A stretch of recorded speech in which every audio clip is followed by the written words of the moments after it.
Hey guys, welcome back to another Eaglemoss review. Doing a different setup again today. I want to show off my 350 scale plus some of the other Eaglemoss stuff that I have out on display.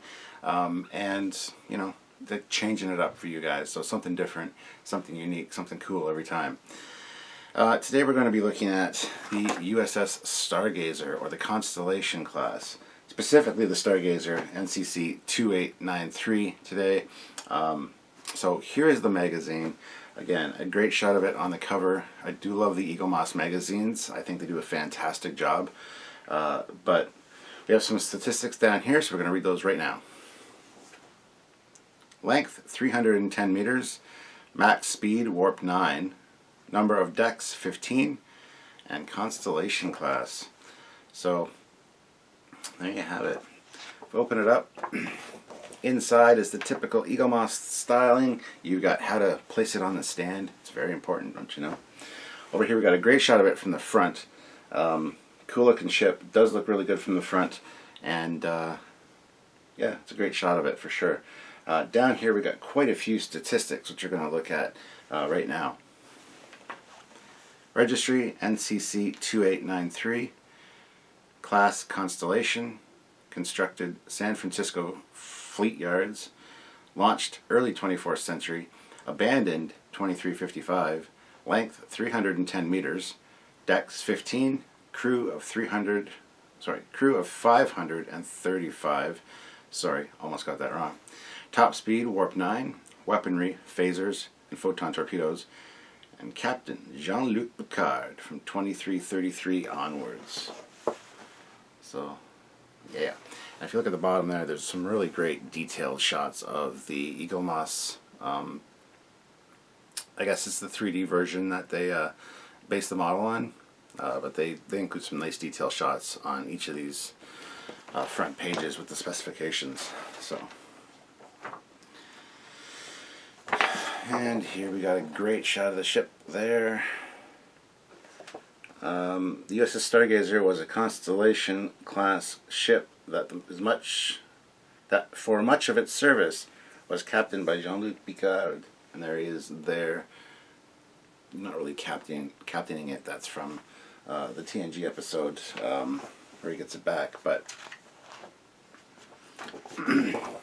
moving along, another fantastic shot of the ship there. Here, of course, you get it getting towed by the Enterprise. And here he is in his quarters, looking over his old personal belongings. So,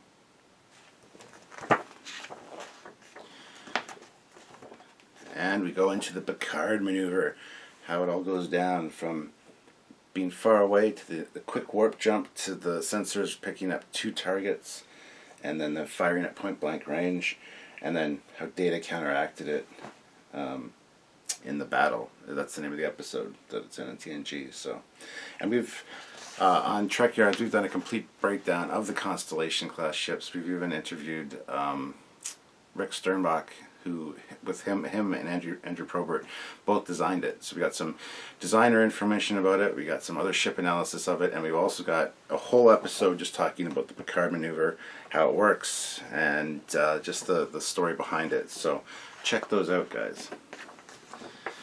Next page, you got the Orthos, view from the top, front, and back, which again looks great.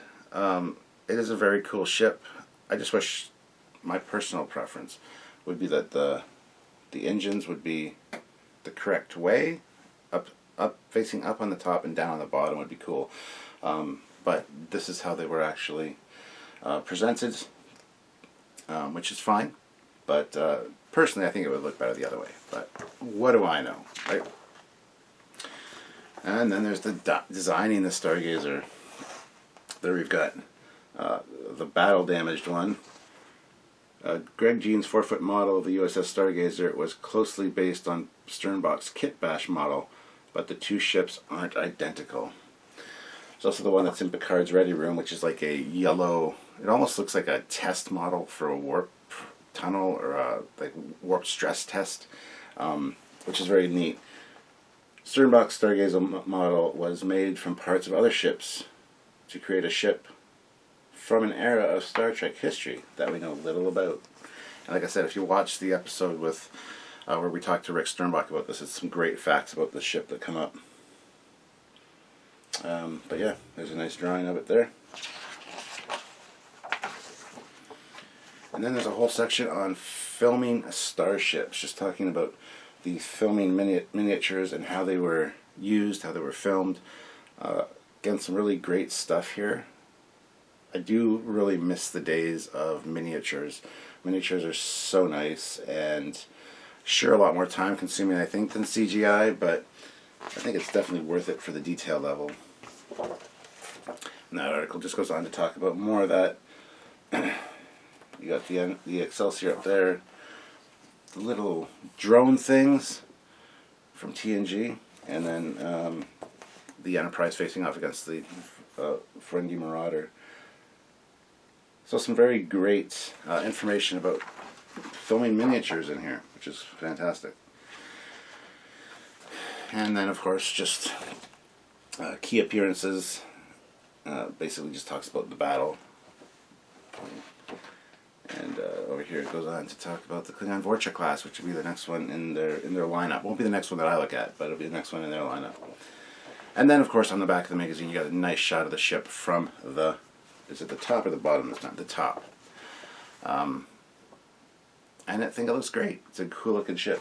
But yeah, now it's time to look at the actual model itself. So here it is. Again, standard Eaglemoss packaging for just one of the standard ships. So just a clear see-through part. You've got all your legal jargon on it. You got the TOS Star Trek logo here, and then all the other ones. Voyager, Deep Space Nine, TNG, and Enterprise. And on the back you got the big Delta. So let's open this baby up and see what we can see.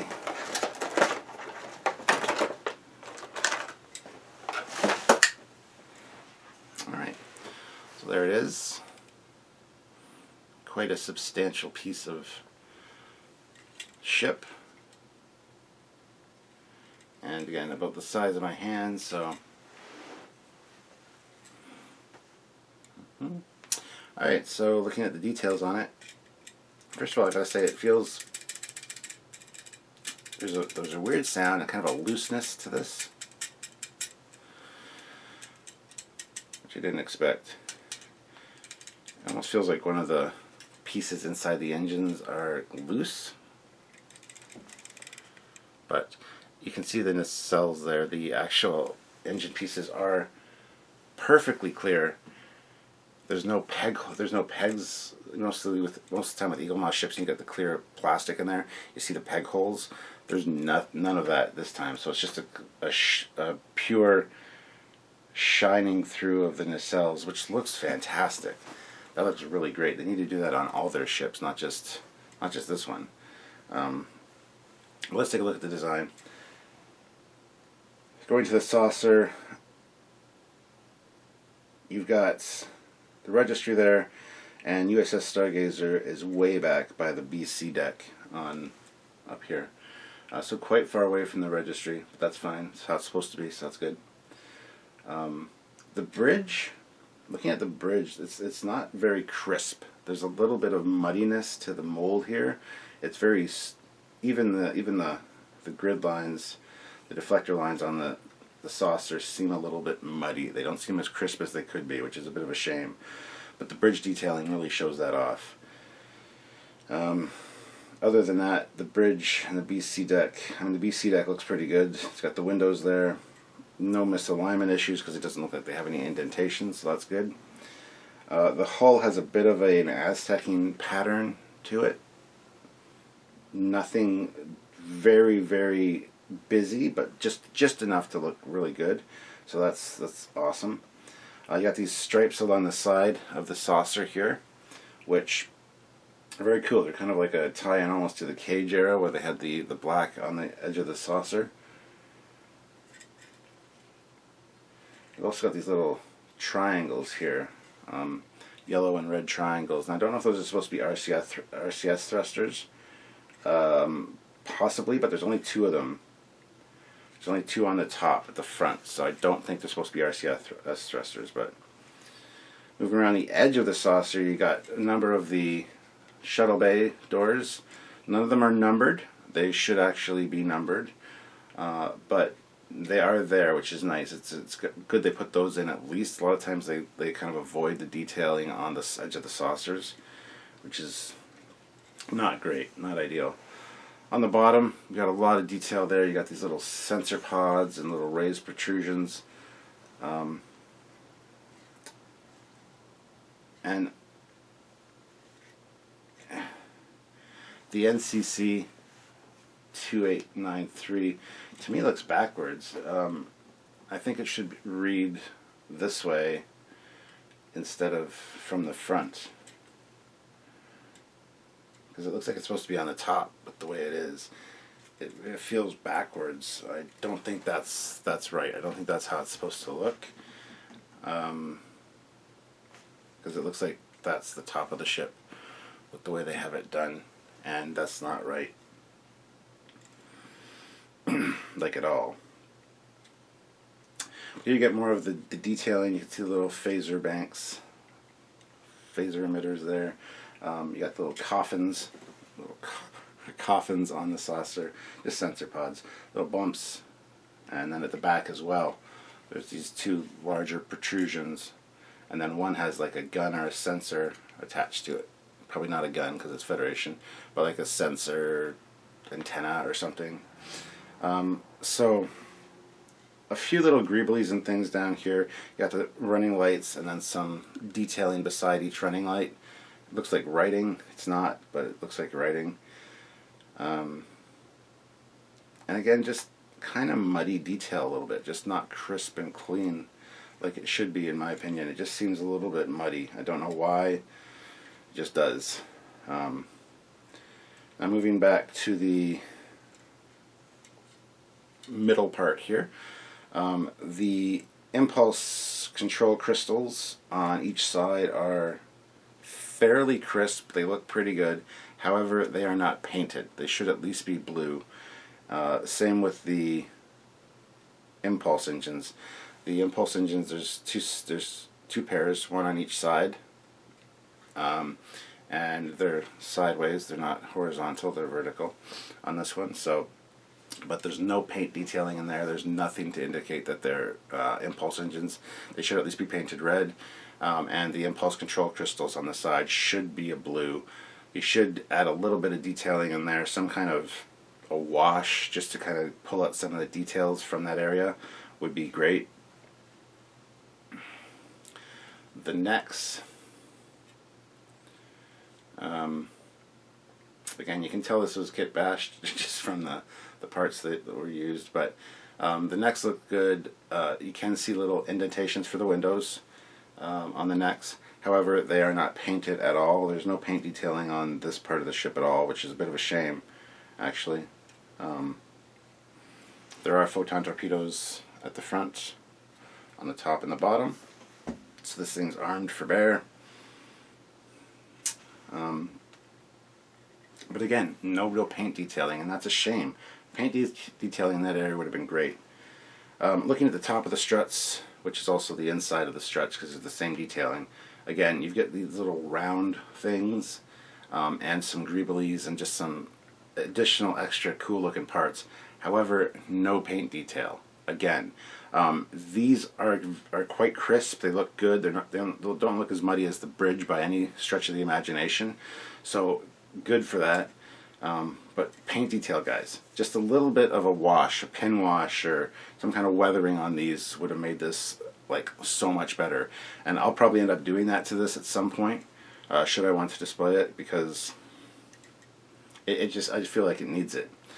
And then finally, closing off on the nacelles, they're pretty much just standard refit nacelles. However, the ends, of course, the rear has been changed. It's more blunt. It's not as sharp. And you got the registry NCC 2893 on all four of them. And the Federation pennant as well on the top there, or the side, I guess, in this case. And just the fact that the way that the light glows through them is like, it's beautiful. actually.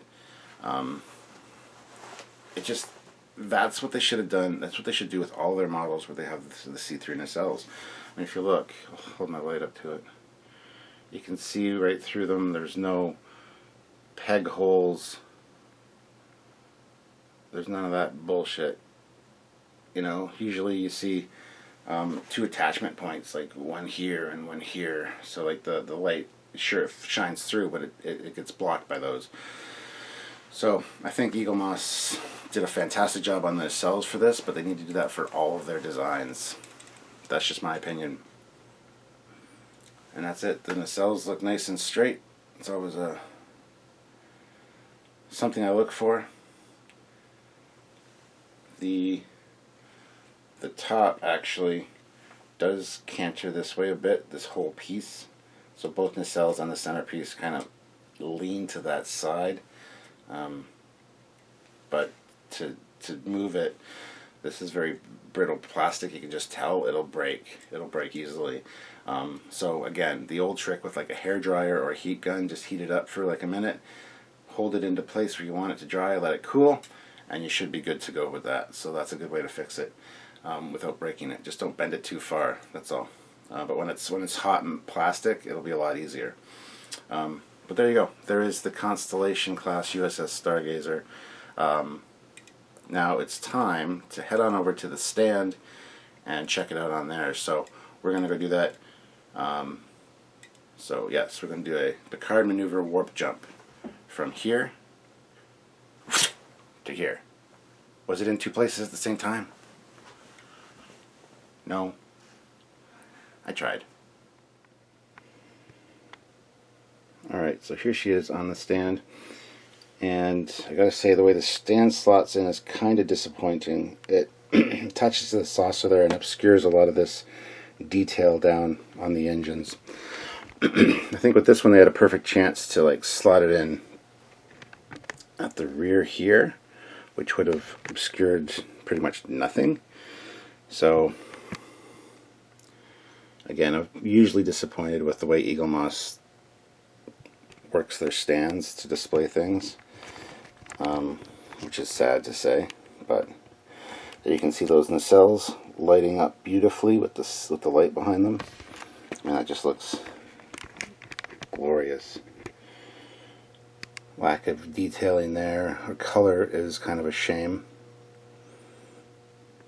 You can see the seam lines. The seam lines are not great on this. They do stick out pretty badly. Which is a shame. Sorry, gotta get comfortable there. There we go. But overall, not too bad of a ship. Not too bad of a model from Eaglemoss. Yeah. I would have just improved the seam lines on this one. Fix the stand issue. Make the stand be something better than what it is there. And just made the bridge module a little less muddy and undefined, crisp that up a bit. But other than that, it's a pretty good model, I gotta say. So on a lower shelf, looks good from a lot of different angles. This thing is a neat design. Like I said, it looks good from a lot of different ways. If you put it on a eye level shelf, the way that the stand has it angled up, you can get some interesting views of it as well. As you can see there. So eye level shelf works fairly well. And then on an upper shelf, it looks great again. Like there's some great shots like that, especially if you have a light or a window above it. As you can see with the nacelles glowing through there. So, but yeah. Sorry guys, thought I heard someone at the door. So yeah, if you want to pick this baby up, you can do so. Click the link down in the description below. That will take you over to the Eaglemoss site, and add this to your cart. Add a few other things, and on checkout, use the discount code Trekyards to save yourself some money, because you all want Eaglemoss ships, you know it.